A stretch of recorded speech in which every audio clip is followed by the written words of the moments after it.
both these fighters continue to go. They've got excellent technique and excellent drive, and both of them appear to be in excellent condition. But we talked to David Swanson. He said, the longer the fight goes, the better it is for me. Again, unending conditioning does David Swanson have, as he has proven multiple times here in the Hard Knocks cage.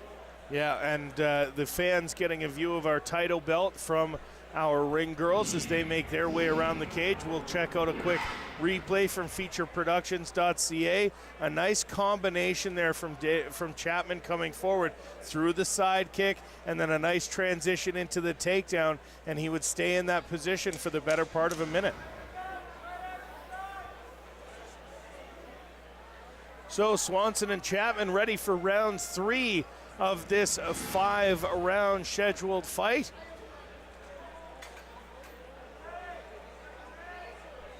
And we are back underway here. And again, a little test leg kick coming from Chapman, answered by Swanson. They trade him again. That one got through to the head of Swanson. Chapman trying to throw 3 straight head kicks. The first one landed, the last 2 didn't.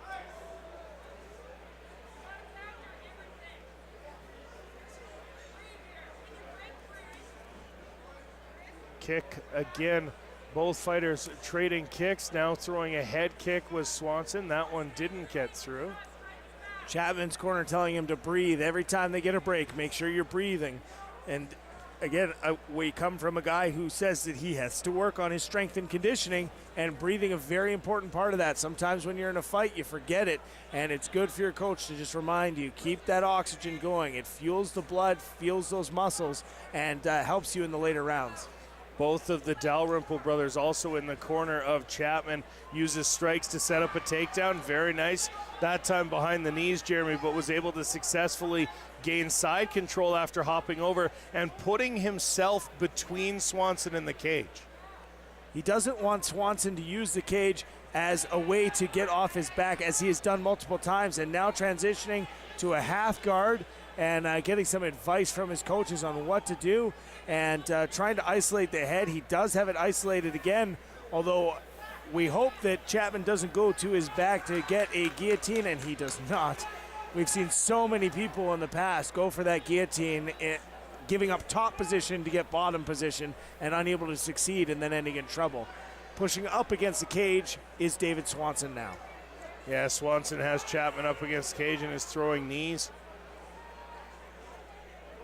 And trying to keep him in that position. Again, we've seen it a couple times tonight where a guy leans on his opponent, really puts his weight on him and says, you're going to have to carry me through this round, and it can weigh out his opponent. A nice single leg takedown there from Swanson, keeping Chapman down. Tried to get up a couple times and just keeps hauling him down to the ground. Although this time, well, Chapman almost able to get up, but Swanson again hauls him down, and we'll see what he can do on top with 40 seconds left, just like the last round. And a bit of butterfly guard going on now from Chapman, as we've seen all sorts of technique here, and we'll see Chapman try and push those hips away to get David Swanson off of him, but David Swanson transitioning over to the mount, and now it looks like Chapman's trying to isolate an arm and perhaps go for a sweep or a Kimura. We have short time remaining now in round 3. So just 10 seconds left in the third round. A sweep there from Chapman to get on top as the round ends. Swanson trying to fight it back. They end up on their feet with a knee to the midsection, and both fighters will return to their corners. Again, Jeremy, this fight at this point, 3 rounds in, too close to call. I wouldn't be able to tell you reliably which judge would have what on what scorecard. Well, as I stand here, normally I normally pick an opinion, but at this point, I can't see who's won any of these rounds. It's completely very back and forth, and in that back and forth action, it's tough to tell who's got the advantage. Both guys end up on top in both rounds as we look at a replay here on the featureproductions.ca, and we see some of the action here. There's the head kick that landed, the first of 3 that were thrown.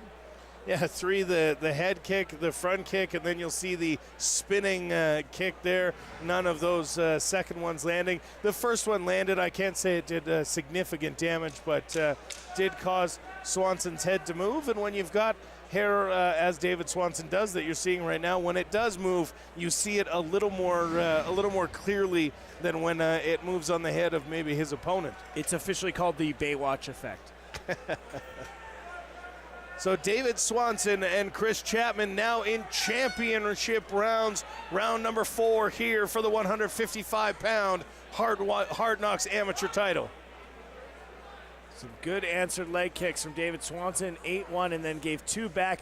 Good checking on that kick from Chapman, and now pulling guard, and he does have that guillotine. It is very tight, and again, switching to that Cody McKenzie style grip, which is pushing up on the hand as opposed to hipping in and causing some rotation there, which causes extra pressure, and now you see a top position, and Swanson able to fight this off, but not done yet, as now Chapman's lifting up Swanson in this guillotine choke.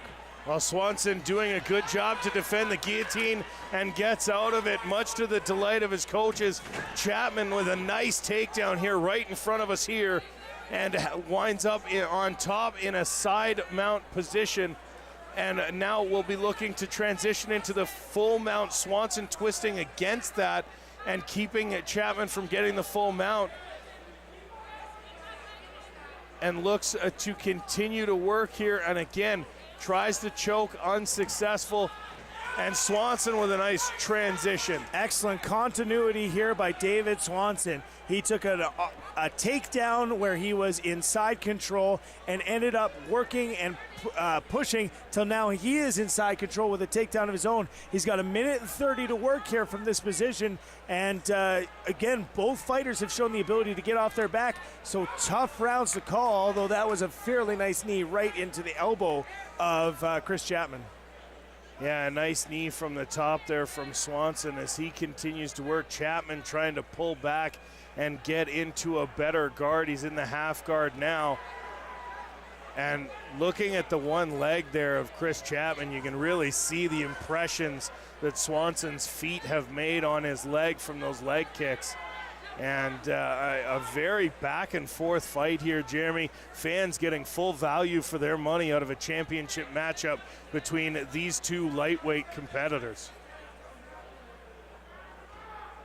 40 seconds remain on our featuredfights.ca clock here in round 4 championship rounds. The 155 title on the line, as again, a very close fight between these two fighters.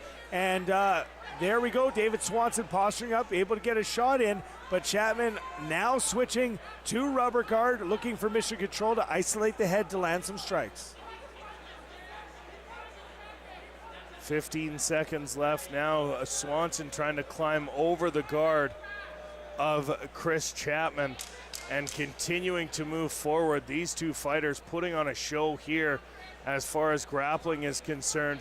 Chris Chapman trying to isolate the arm, unable to do so. David Swanson ends this round on top.